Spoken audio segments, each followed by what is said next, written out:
നന്മയ്ക്ക് വേണ്ടി ത്യാഗം ചെയ്ത ഒരുപാട് മഹത്തുക്കളുടെ ജീവിത ചരിത്രത്തിലൂടെയാണ്. മഹാനായ അബുൽ അറബ് തമീമി, അദ്ദേഹത്തിൻ്റെ ലോകപ്രസിദ്ധമായൊരു ഗ്രന്ഥമുണ്ട്, കിതാബുൽ മിഹൻ.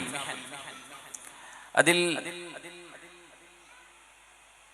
കടുത്ത പരീക്ഷണങ്ങളിൽ കടന്നുപോയ ദീനിന്റെ ഖാദിമീങ്ങളെ സംബന്ധിച്ച് ഒരുപാട് ചരിത്രങ്ങൾ താബിഈങ്ങളും അവർക്ക് ശേഷം വന്നവരെയും മഹാനായ അബുൽ അറബ് തമീമി തങ്ങൾ ഉദ്ധരിക്കുന്നുണ്ട്. അതിൽപ്പെട്ടൊരു മഹാനാണ് ശരീഖ് ഇബ്നു അബ്ദുല്ലാഹിൽ ഖാദി റഹ്മത്തുള്ളാഹി അലൈഹി. ശരീഖ് ഇബ്നു അബ്ദുല്ലാഹ് അൽ ഖാദി റഹ്മഹുല്ലാഹ് അന്നത്തെ ഖലീഫയായിരുന്ന അൽ മഹ്ദിയുടെ കൊട്ടാരത്തിലേക്ക് വിളിക്കപ്പെട്ടപ്പോൾ മഹാനവറുകൾ അസ്സലാമു അലൈക യാ അമീറൽ മുഅ്മിനീൻ എന്ന് സലാം പറഞ്ഞുകൊണ്ട് ഭരണാധികാരിയെ അഭിസംബോധന ചെയ്യുകയാണ്. അപ്പം അദ്ദേഹം സലാം അടക്കിയില്ല. ഈ അൽ മഹ്ദി എന്നത് അന്നത്തെ ഖലീഫയുടെ പേരാണ്. അദ്ദേഹം സലാം അടക്കുന്നില്ല. രണ്ടാമത്തെ തവണയും മൂന്നാമത്തെ തവണയും സലാം പറഞ്ഞിട്ടും സലാം അടക്കുന്നില്ല. അപ്പം അദ്ദേഹം പേടിച്ചു. എന്താണ്? അന്നത്തെ ഭരണാധികാരികൾ ചില ആളുകളെങ്കിലും നിരപരാധികളായ ആളുകളെ കൊല ചെയ്യാൻ മടിക്കാത്തവരായിരുന്നു. അലയ്യ ബിൻ നത്അ എന്ന് പറയുന്നത് വധിക്കപ്പെടുന്ന ആളുകളെ കിടത്തുന്ന ഒരു തോലിന് പറയുന്ന പേരാണത്. എന്ന് പറഞ്ഞാൽ മഹാനായ ശരീഖ് ഇബ്നു അബ്ദുല്ലാഹ്, മഹാനായ ശരീഖ് തങ്ങളെ, ശരീഖ് ഇബ്നു അബ്ദുല്ലാഹിൽ ഖാദിയെ വധിക്കണം എന്നാണ് ഇദ്ദേഹം ഉത്തരവിടുന്നത്. ഒരു കാരണവും അറിയില്ല. ജീവഹാനി സംഭവിക്കുന്നത് വലിയൊരു പരീക്ഷണമാണ്. ആ പരീക്ഷണത്തിന് കാരണം പോലുമില്ലാതെയാണ് മഹാനായ ശരീഖ് എന്നവർ അതിന് വിധേയമാകാൻ പോകും. അലയ്യ ബിൻ നത്അ. മഹാനവറുകൾ ചോദിച്ചു, വലിമയ അമീറുൽ മുഅ്മിനീൻ, എന്തിനാണ് അമീറുൽ മുഅ്മിനീനെ നിങ്ങൾ എന്നെ കൊല്ലാൻ പോകുന്നത്? ഖുലഫാഉർ റാഷിദീങ്ങളിൽപ്പെട്ടവരല്ല. അബ്ബാസികളും അമ്മവികളും ഖിലാഫത്തുർ റാഷിദക്ക് ശേഷം ഭരണം നടത്തിയിട്ടുണ്ട് ഇസ്ലാമിക ലോകം. അബ്ബാസിയായ ഭരണാധികാരിയാണ് ഇദ്ദേഹം അൽ മഹ്ദി. എന്തിനാണ് നിങ്ങൾ എന്നെ കൊല്ലുന്നത് എന്ന് ചോദിച്ചപ്പോ അദ്ദേഹം പറഞ്ഞു, ഞാനൊരു സ്വപ്നം കണ്ടു. ഞാൻ കണ്ട സ്വപ്നം, എൻ്റെ കൊട്ടാരത്തിലെ ചെമന്ന വിരിപ്പിൽ നിങ്ങളുടെ വാളുകൊണ്ട് കുത്തുകയും ചെളിപിടി പുരണ്ട കാലുകൊണ്ട് ചവിട്ടി എൻ്റെ കൊട്ടാരം വൃത്തികേടാക്കുന്നതും ഞാൻ കണ്ടു എന്ന് മാത്രമല്ല, നിങ്ങൾ എന്നിൽ നിന്ന് മുഖം തിരിച്ചുകൊണ്ടാണ് നടക്കുന്നത്. എന്നിട്ടോ ഞാൻ എൻ്റെ കൊട്ടാരത്തിലെ സ്വപ്നം വ്യാഖ്യാനിക്കുന്ന ആബിറിനെ കൊണ്ടുവന്നു. അദ്ദേഹത്തോട് ഞാൻ ചോദിച്ചു, ഞാൻ കണ്ട സ്വപ്നത്തിന്റെ അർത്ഥം എന്താണ്? രാജാവ് പറയാണ്. അപ്പോ സ്വപ്ന വ്യാഖ്യാതാവ് പറഞ്ഞു, അതിന്റെ അർത്ഥം ശരീഖ് ഇബ്നു അബ്ദുല്ലാഹ് ഖാദി, അന്നത്തെ ജഡ്ജാണ് മഹാനവറുകൾ. ശരീഖ് ഇബ്നു അബ്ദുല്ലാഹിൽ ഖാദി എന്ന മനുഷ്യൻ, അദ്ദേഹം നിങ്ങളോട് പുറമെ കാണിക്കുന്ന സ്നേഹത്തിന് വില കൊടുക്കണ്ട, അദ്ദേഹത്തിന്റെ മനസ്സിനുള്ളിൽ നിങ്ങളോട് ശത്രുതയുണ്ട് എന്നാണ് അതിന്റെ അർത്ഥം എന്ന് എന്നോട് സ്വപ്ന വ്യാഖ്യാനം നടത്തുകയും ചെയ്തു. അതുകൊണ്ട് ഞാൻ നിങ്ങളെ കൊല്ലാൻ പോവാണ്. കണ്ട സ്വപ്നത്തിന്റെ പേരിൽ ഒരു മുഅ്മിനായ മനുഷ്യന്റെ രക്തം മുഹ്ദറാവാൻ പോവാണ്. ഒരു വിലയില്ലാണ്ട് ഒരു മുഅ്മിനായ മനുഷ്യനെ കൊല്ല. എന്തേ കാരണം? മൂപ്പര് കണ്ട സ്വപ്നം. മഹാനായ ശരീഖ് ഇബ്നു അബ്ദുല്ലാഹി റളിയല്ലാഹു അൻഹു സടകുടഞ്ഞ് എഴുന്നേറ്റു. അവിടെന്ന്, വല്ലാഹി യാ അമീറുൽ മുഅ്മിനീൻ മാ റുയാക ബിറുയാ ഇബ്രാഹിം വലാ മുഅബ്ബിറുക ബിമുഅബ്ബിരി യൂസുഫ് അലൈഹിസ്സലാം അഫബിറുയാ മിത്ലി ഹാദിഹി തുറാഖു ദിമാഉൽ മുഅ്മിനീന ബിഗൈരി ഹഖ്ഖിൻ. അമീറുൽ മുഅ്മിനീനെ, നിങ്ങളുടെ എല്ലാ ബഹുമാനവും ആദരവും വെച്ചുകൊണ്ട് ഞാനൊന്ന് ചോദിച്ചോട്ടെ, നിങ്ങൾ കണ്ട സ്വപ്നം സയ്യിദുനാ ഇബ്രാഹിം അലൈഹിസ്സലാം കണ്ട സത്യസന്ധമായ സ്വപ്നം പോലെയുള്ള വല്ല സ്വപ്നവുമാണോ അത്? റുഅയൽ അംബിയാഇ വഹ്യുൻ, പ്രവാചകന്മാർ കാണുന്ന സ്വപ്നം വഹിയാണ്, അല്ലാഹു നൽകുന്ന ദിവ്യബോധനമാണ്. ഫഇന്നമാ തനാമു ഐനായ വലാ യനാമു ഖൽബി, എൻ്റെ ഹൃദയം ഉറങ്ങുകയില്ല, ഞങ്ങൾ പ്രവാചകന്മാരുടെ കണ്ണുകളെ ഉറങ്ങുകയുള്ളൂ, ഞങ്ങളുടെ ഹൃദയങ്ങൾ ഉറങ്ങുന്നില്ല എന്ന് പരിശുദ്ധ റസൂലുള്ളാഹ് സ്വല്ലല്ലാഹു അലൈഹി വസല്ലം. യാ ബുനയ്യ ഇന്നി അറാ ഫിൽ മനാമി അന്നി അദ്ബഹുക ഫൻദുർ മാദാ തറാ. സയ്യിദുനാ ഇസ്മാഈൽ അലൈഹിസ്സലാമിനോട് ഇബ്രാഹിം നബി അലൈഹിസ്സലാം പറഞ്ഞ വാക്കുകള്, മോനെ ഇസ്മാഈലേ, നിങ്ങളെ ഞാൻ അറുക്കുന്നതായി സ്വപ്നം കാണുന്നു. അത് അല്ലാഹു നൽകുന്ന വഹ്യാണ്, ദിവ്യബോധനമാണ്. ഫൻദുർ മാദാ തറാ, മോനെ നിങ്ങളുടെ അഭിപ്രായം എന്താണ്? ആ ഒരു സ്വപ്നം ഖുർആൻ ഉദ്ധരിച്ചിട്ടുണ്ട്. യാ അബതി ഫഅൽ മാ തുഅമർ, ഉപ്പാ, അല്ലാഹു എന്താണോ അങ്ങയോട് കൽപ്പിക്കുന്നത് അത് നിങ്ങൾ ചെയ്തേക്കണം. നിങ്ങൾ എന്നോട് ദയാവായ്പോ വാത്സല്യമോ കാണിച്ചുകൊണ്ട് അല്ലാഹുവിന്റെ ഒരു നിയമത്തെ നടപ്പിലാക്കാതെ പോകരുത് എന്ന് മകൻ മറുപടി പറഞ്ഞതും വിശുദ്ധ ഖുർആൻ ഉദ്ധരിച്ചു. അമീറുൽ മുഅ്മിനീൻ മഹ്ദിയോട് ചോദിക്കുന്നു, മഹാനായ ശരീഖ് റഹ്മഹുല്ലാ, ശരീഖ് ഇബ്നു അബ്ദുല്ലാഹിൽ ഖാദി, അമീറുൽ മുഅ്മിനീനെ, ഇബ്രാഹിം അലൈഹിസ്സലാം കണ്ട സ്വപ്നം പോലെയാണോ നിങ്ങളുടെ സ്വപ്നം? സ്വപ്ന വ്യാഖ്യാതാക്കളുടെ നേതാവായ നബിയാണ് മഹാനായ യൂസുഫ് ഇബ്നു യഅഖൂബ് അലൈഹിമുസ്സലാം. റബ്ബി ഖദ് ആതൈതനി മിനൽ മുൽക്കി വഅല്ലംതനി മിൻ തഅവീലിൽ അഹാദീസ് ഫാത്തിറസ് സമാവാതി വൽ അർദ് അൻത വലി ഫിദ്ദുനിയ വൽ ആഖിറഹ توفني مسلما وألحقني بالصالحين. കൻആനിൽ നിന്ന് ഈജിപ്തിലേക്ക് വരികയും അവിടെ നിരപരാധിയായിരിക്കെ ജയിലിൽ കടക്കേണ്ടി വരികയും ചെയ്ത നബിയുല്ലാഹി യൂസുഫ് അലൈഹിസ്സലാം, റബ്ബി ഖദ് ആതൈതനി മിനൽ മുൽക്ക്, അല്ലാഹുവേ ഈജിപ്തിന്റെ അധികാരം നീ എനിക്ക് തന്നുവല്ലോ. വഅല്ലംതനി മിൻ തഅവീലിൽ അഹാദീസ്, സ്വപ്നങ്ങളുടെ വ്യാഖ്യാനവും നീ എനിക്ക് പഠിപ്പിച്ചു തന്നു.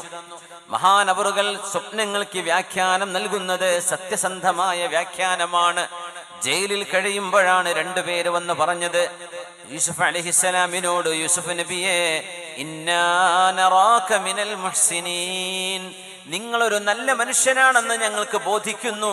അതുകൊണ്ട് പറഞ്ഞോട്ടെ, ഞാനൊരു സ്വപ്നം കണ്ടു. അഹ്മിലു ഖുബ്സ ഫൗഖ റഅസി ഖുബ്സ, ഞാൻ എൻ്റെ തലയിൽ റൊട്ടി ചുമന്ന് കുപ്പ് കൊണ്ടുപോകുന്നു. റൊട്ടി ചുമന്ന് ഒരു കൊട്ടയിലാക്കി കൊണ്ടുപോകുമ്പോ പക്ഷികൾ അതിൽ നിന്ന് വന്ന് തിന്നുപോകുന്നു. വേറൊരാൾ കണ്ട സ്വപ്നം, ഞാൻ രാജാവിന് വീഞ്ഞുണ്ടാക്കി കൊടുക്കുന്നത്, മുന്തിരിയിൽ നിന്ന് വീഞ്ഞെടുത്ത് കൊടുക്കുന്നത് കാണുന്നു. എന്റെ സ്വപ്നത്തിന്റെ വ്യാഖ്യാനം പറഞ്ഞു തരണേ എന്ന് ഓരോരുത്തരും ചോദിച്ചപ്പോ യൂസുഫ് നബി അലൈഹിസ്സലാം പറഞ്ഞു കൊടുത്തുവല്ലോ, നിങ്ങളിൽ ഒരാൾ വധിക്കപ്പെടുമെന്നാണ് അതിന്റെ അർത്ഥം. അവരുടെ തലയിൽ നിന്ന് ബ്രെഡ്, അപ്പം ഭക്ഷിക്കുന്നു എന്നതിന്റെ അർത്ഥം നിങ്ങൾ കൊല ചെയ്യപ്പെടുമെന്നാണ്, കുരിശിൽ തറക്കപ്പെടുമെന്നാണ്. രണ്ടാമത്തെ ആള് രാജാവിന്റെ പാനപാത്രം വഹിക്കുന്ന ആളായി മാറുമെന്നാണ്.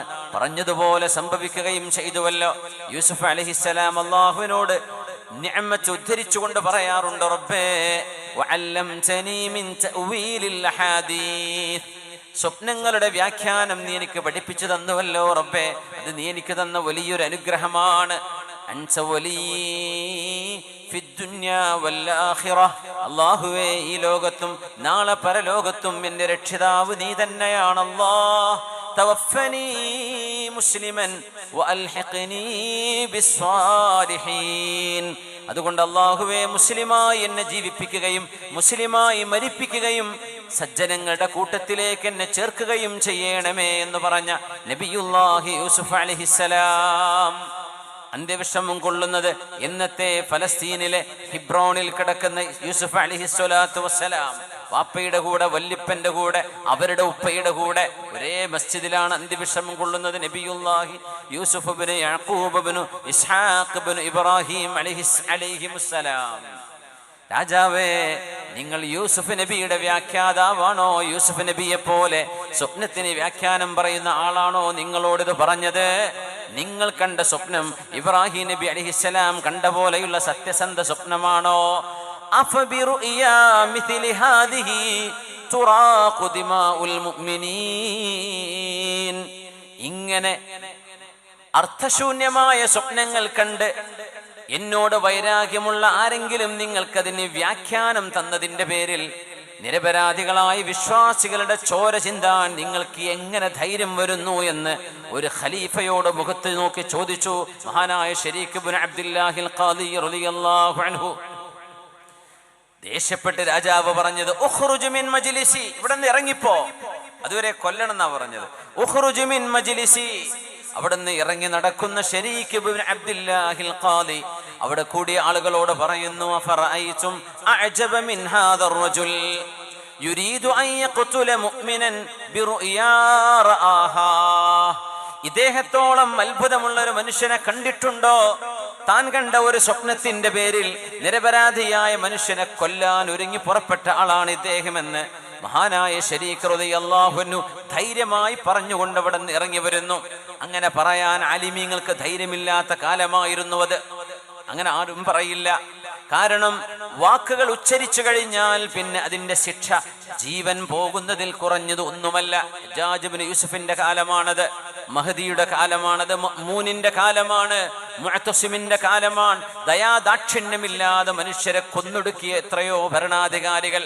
അവരുടെ മുമ്പിൽ നിന്നുകൊണ്ടാണ് മുഅ്മിനായ മനുഷ്യനെ, ഒരു മുഅ്മിനായ മനുഷ്യന്റെ രക്തം, ആ മനുഷ്യന്റെ അഭിമാനം, അവരുടെ അസ്തിത്വം, അത് തൊട്ട് കളിക്കാൻ അല്ലാഹു നൽകിയിട്ടുള്ള അധികാരം നിങ്ങൾ ദുരുപയോഗപ്പെടുത്തുകയോ അല്ലെങ്കിൽ ഒരു ന്യായവുമില്ലാതെ ഒരു മുഅ്മിനായ മനുഷ്യന്റെ ജീവൻ എടുക്കുകയോ ചെയ്യുന്നത് ശരിയല്ല എന്ന് മുഖത്ത് നോക്കി പറയാൻ കാണിച്ച ചങ്കൂറ്റം മഹാനായ ശരീഖ് ഇബ്നു അബ്ദുല്ലാഹിൽ ഖാദി തങ്ങളെ അഭിമുഖീകരിച്ച ജീവിതത്തിന്റെ വലിയൊരു പ്രയാസമാണ്. അതൊരു വലിയൊരു പരീക്ഷണമായിരുന്നു.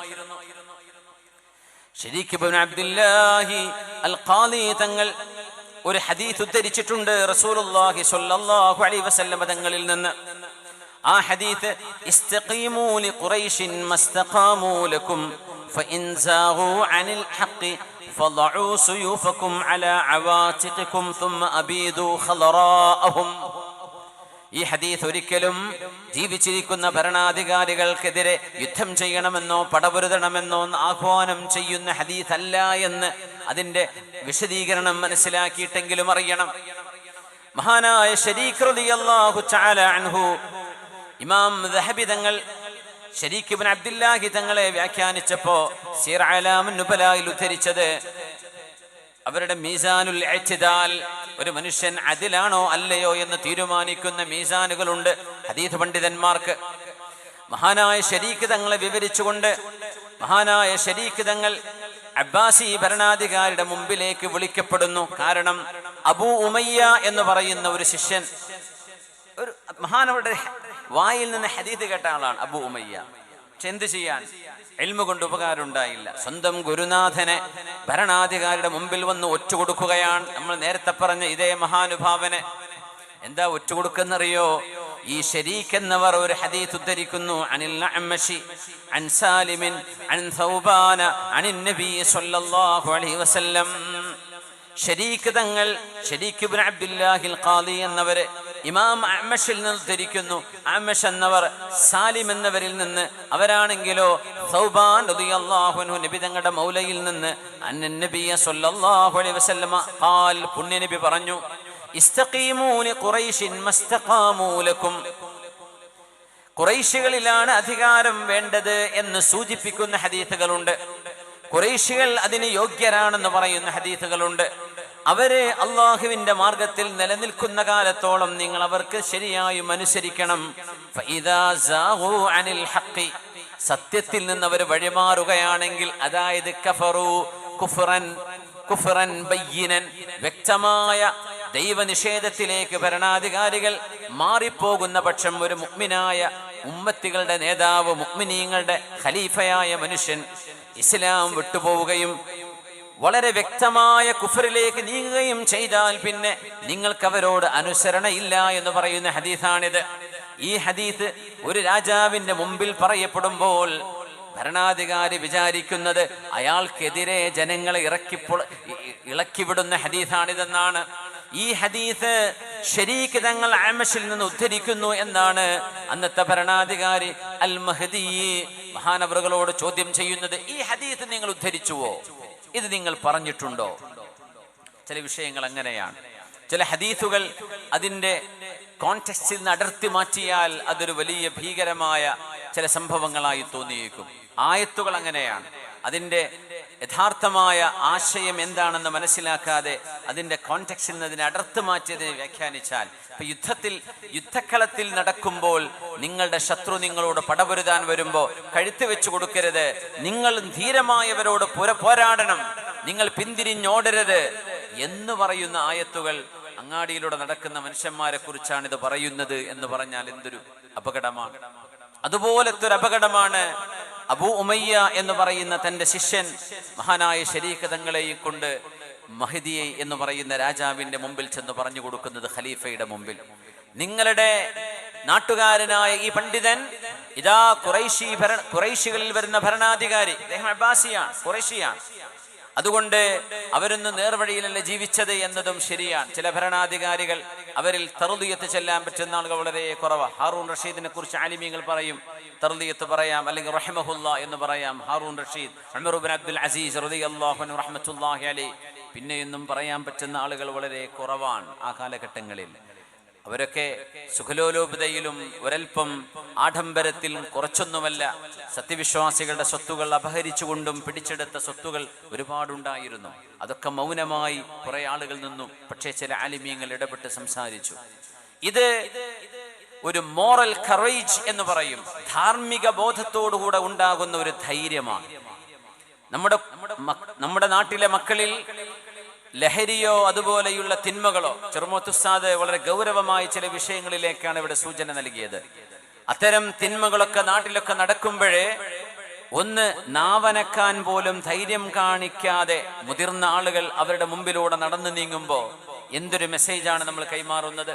വല്ലാഹി ലതഅ്മുറുന്ന ബിൽ മഅറൂഫ് വലതൻഹൗന്ന അനിൽ മുൻകർ ഔ ലയുസല്ലിതന്ന അല്ലാഹു അലൈക്കും അദുവക്കും ഫയദ്ഉ ഖിയാറുക്കും ഫലാ യുസ്തജാബു ലക്കും. അല്ലാഹുവിനെ തന്നെയാണ് സത്യം. തെറ്റുകൾ കാണുമ്പോഴേ കണ്ടില്ല എന്ന് നിങ്ങൾ നടിക്കരുതേ. സ്വന്തം അനുജനാവാം, മക്കളാകാം, എന്റെ മക്കൾ അങ്ങനെ ചെയ്യൂല, അങ്ങനെ ഒരു അന്ധതയിൽ സംസാരിക്കരുത്. നമ്മുടെ മക്കളൊക്കെ ബനു ആദം, കുല്ലു ബിനി ആദം ഖത്വാ വഖൈറുൽ ഖത്വാഈന തവ്വാബൂൻ. ആദം നബി അലൈഹിസ്സലാമിന്റെ മക്കളല്ലേ നമ്മളൊക്കെ? അമ്പിയാക്കന്മാർ മഅസൂമീങ്ങളാണ്, അല്ലാഹുവിന്റെ ഔലിയാക്കൾ മഹ്ഫൂദീങ്ങളാണ്. നമ്മൾ സാധാരണക്കാർ തെറ്റുകൾ സംഭവിക്കുന്നവരാണ്. അതുകൊണ്ട് തെറ്റുകൾ സംഭവിക്കുമ്പോൾ ആ തെറ്റുകളെ തിരുത്താൻ ഒരു അവസരം പോലും നൽകാതെ നമ്മുടെ മക്കൾ അങ്ങനെ ചെയ്യൂല, എൻ്റെ കുട്ടി എൻ്റെ കുടുംബത്തിൽ അങ്ങനെ ഉണ്ടാവില്ല എന്നൊന്നും നമ്മൾ കണ്ണു ചിമ്മി പറയണ്ട. നമ്മുടെ മൂക്കിന്റെ മുമ്പിൽ തിന്മകൾ നടക്കുന്നുണ്ടാകാം. ആ തിന്മകളെ എന്തുകൊണ്ട് നമ്മൾ എതിർക്കുകയോ അല്ലെങ്കിൽ തിരുത്തുകയോ ചെയ്യുന്നില്ല എന്ന് ഖുർആൻ ചോദിക്കുകയാണ്. ഞാൻ ഓതി വെച്ച ആയത്ത് ആ ഭാഗമാണ് ചർച്ച ചെയ്തത്. ഞാൻ ഹദീസ് പറയാം. വല്ലാഹി ലതഅ്മുറുന്ന ബിൽ മഅറൂഫ്, അല്ലാഹുവിനെ തന്നെയാണ് സത്യം, നിങ്ങൾ നന്മ കൊണ്ട് കൽപ്പിക്കണമേ. വലതൻഹൗന്ന അനിൽ മുൻകർ, തിന്മകളെ നിങ്ങൾ വിരോധിക്കണം, തിന്മകൾ ചെയ്യരുത് മോനെ എന്ന് നിങ്ങൾ പറയണം. ഒരുപക്ഷെ നമ്മളോട് ഇങ്ങോട്ട് ചൂണ്ടുവിരലുകൾ വരാം. അപ്പൊ നിങ്ങൾ ഇങ്ങനെ ചെയ്ത ആളല്ലേ, നിങ്ങൾ ഇങ്ങനെ ചെയ്തില്ലേ നിങ്ങളുടെ കുട്ടിക്കാലത്ത്, ഞങ്ങൾക്കറിയാമല്ലോ. അങ്ങനെ ഒരു ആക്ഷേപം നിങ്ങൾക്കെതിരെ വരികയാണെങ്കിൽ പോലും സത്യം സത്യമായും തിന്മ തിന്മയായും ബോധ്യപ്പെടുത്തി കൊടുക്കുക എന്ന ബാധ്യത നിങ്ങളിൽ നിന്ന് ഒഴിവാകുന്നില്ല. ഒരാൾ സ്വയം നന്നാവൽ നിർബന്ധമാണ്, മറ്റൊരാളെ നന്നാക്കൽ വേറൊരു നിർബന്ധമാണ്. ഇപ്പൊ നിസ്കരിക്കാത്ത ഒരുത്തൻ റമദാനിൽ നോമ്പ് നോൽക്കാൻ തുടങ്ങിയാൽ നമുക്ക് പറയാൻ പറ്റുമോ? നീ എന്ത് നോമ്പ് പറ്റും, വലിയ കാര്യമൊന്നുമില്ലടോ, നീ നിസ്കാരമില്ലാത്ത ആളല്ലേ, അങ്ങനെ എന്തെങ്കിലും സഹപ്പെടുത്തരുത്. രണ്ടും നിർബന്ധമാണ്. ഒന്ന് തുടങ്ങിയില്ലേ ബാക്കി എൻ്റെ ബാക്കിൽ വന്നോളും. അങ്ങനെ പ്രോത്സാഹിപ്പിക്കേണ്ട എന്നതുപോലെ സ്വയം നന്നാവൽ നിർബന്ധമാണ്, മറ്റുള്ളവരെ നന്നാക്കലും മറ്റൊരു നിർബന്ധമാണ്. വലൗലം യഅ്ലു ഫിന്നാസി മൻ ഹുവ മുദ്നിബു ولو لم يعظ في الناس من هو مذنب فمن يعظ العاصين بعد محمد صلى الله عليه وسلم. തെറ്റ് ചെയ്യാത്ത ആളുകൾ മാത്രം വഅദ് പറഞ്ഞാൽ മതി എന്ന് ശഠിക്കുകയാണെങ്കിൽ, തെറ്റുകളില്ലാത്ത ആളുകൾ മാത്രം സാരോപദേശം നൽകിയാൽ മതി എന്ന് പറയുകയാണെങ്കിൽ, അഷ്റഫുൽ ഖൽഖ് സ്വല്ലല്ലാഹു അലൈഹി വസല്ലമ തങ്ങളുടെ ശേഷം ആർക്ക് വഅദ് പറയാൻ പിന്നെ അധികാരമുണ്ട്? നമ്മളൊക്കെ തെറ്റ് സംഭവിക്കുന്നവരല്ലയോ? വല്ലാഹി ലതഅ്മുറുന്ന ബിൽ മഅറൂഫ്, അല്ലാഹുവിനെ തന്നെയാണ് സത്യം, നിങ്ങൾ നന്മ കൊണ്ട് കൽപ്പിക്കണമേ. വലതൻഹൗന്ന അനിൽ മുൻകരി, നിങ്ങൾ തിന്മകളെ വിരോധിക്കണമേ. നിങ്ങളത് ചെയ്തില്ല എങ്കിൽ ഔ ലയുസല്ലിതന്ന അല്ലാഹു അലൈക്കും ശിറാറക്കും, നിങ്ങളിൽ മോശപ്പെട്ട ആളുകളെ അല്ലാഹു നിങ്ങളുടെ മേൽ അധികാരം നൽകി റബ്ബ് ഏൽപ്പിക്കും. അപ്പോൾ നിങ്ങളിലെ നല്ല ആളുകളെല്ലാം അള്ളാഹുവിനോട് കൈയുയർത്തി ദുആ ചെയ്യും, പടച്ചവനെ ഈ ശത്രുവിനെ ഒന്ന് നീക്കിത്തരേണമേ, അവരെ ഒന്ന് ഭരണത്തിൽ നിന്ന് താഴെ ഇറക്കേണമേ എന്ന് നിങ്ങൾ ദുആ ചെയ്താലും ഫലാ യുസ്തജാബു ലക്കും, നിങ്ങളുടെ പ്രാർത്ഥനയ്ക്ക് ഉത്തരം ലഭിക്കാതെ വരും. എന്തേ കാരണം? നിങ്ങളുടെ കൺമുമ്പിൽ നടക്കുന്നത് അത് എന്റെ കുട്ടിയല്ലല്ലോ, അത് എന്റെ മഹല്ലുകാരനല്ലേ, അവനൊരു മുസ്ലിമല്ലേ, ഒരു മുസ്ലിമിന്റെ പേരുള്ളവനല്ലയോ. അള്ളാഹു അരുതെന്ന് പറഞ്ഞത് ചെയ്യുമ്പോൾ മോനെ അത് ചെയ്യല്ലേ എന്ന് പറയേണ്ടത് ബാധ്യതയാണ്. അവനെ പിന്തിരിപ്പിക്കേണ്ടതാണ് ബാധ്യത. ഇല്ലെങ്കിൽ പറയണം. അതിനുപോലും സാധ്യമല്ലെങ്കിൽ ഹൃദയം കൊണ്ട് വെറുക്കണമേ, തിന്മകളെ കൽബ് കൊണ്ട് വെറുക്കണം. അതിനോട് ചിരിക്കരുത്, അതിന് ലൈക്ക് ചെയ്യരുത്, അതിനെ ഷെയർ ചെയ്യരുത്. തിന്മകളെ മനസ്സുകൊണ്ടെങ്കിലും വെറുക്കണം. വദാലിക അദ്അഫുൽ ഈമാൻ, നിങ്ങളുടെ ഈമാനിന്റെ ഏറ്റവും ദുർബലമായ വശമാണത്. അതുപോലും ഇല്ലെങ്കിൽ ദുർബല ഈമാന് പോലും നമുക്കില്ല എന്നല്ലേ അതിനർത്ഥം. തിന്മകളെ മനസ്സുകൊണ്ടെങ്കിലും വെറുക്കാൻ കഴിയണം. لعن الذين كفروا من بني إسرائيل على لسان داود وعيسى بن مريم عليهم السلام. ബനു ഇസ്രായേൽ എന്ന് പറയുന്ന യാക്കൂബ് നബിയുടെ മക്കളിൽ പിൻഗാമികളായി വന്ന ആളുകളിൽ ഒരു വിഭാഗം ആളുകൾ ദൈവനിഷേധികളായി പോയിട്ടുണ്ട്. അവരെ അള്ളാഹു ശപിക്കാൻ കാരണം എന്തെന്നറിയുമോ? അവരെ അള്ളാഹുവിന്റെ 2 പ്രവാചകന്മാർ ശപിച്ചു. ഒന്ന് നബിയുല്ലാഹി ദാവൂദ് അലൈഹിസ്സലാം, മറ്റൊന്ന് നബിയുല്ലാഹി ഈസ ഇബ്നു മറിയം അലൈഹിസ്സലാം. ദാവൂദ് നബിയും ഈസ നബിയും ജെറൂസലേംകാരാണ്. ബത്ലഹേമിൽ ജനിച്ചവരാണ് ഈസ നബി, ജെറൂസലേമിൽ ജനിച്ചവരാണ് ദാവൂദ് നബി. രണ്ടുപേരുടെയും ജന്മസ്ഥാനങ്ങൾ ആ പ്രദേശങ്ങളിലാണ്. ദാവൂദ് നബിയുടെ മഖാമുള്ളത് മസ്ജിദുൽ അഖ്സയുടെ തൊട്ടരികത്താണ്. അള്ളാഹു വിശുദ്ധമായ നമ്മുടെ ഖിബലയെ ഈ ഉമ്മത്തിന്റെ കൈകളിലേക്ക് അള്ളാഹു തിരിച്ചേൽപ്പിച്ചുകൊണ്ട് അള്ളാഹു ഇസ്സത്തിലാക്കട്ടെ. സ്വന്തം നാടിന്റെ മോചനത്തിന് വേണ്ടി പോരാടുന്ന ഗസ്സയിലെ നമ്മുടെ സഹോദരങ്ങൾക്ക് അള്ളാഹുവേ നീ നിന്റെ സഹായം നൽകണേ തമ്പുരാനെ.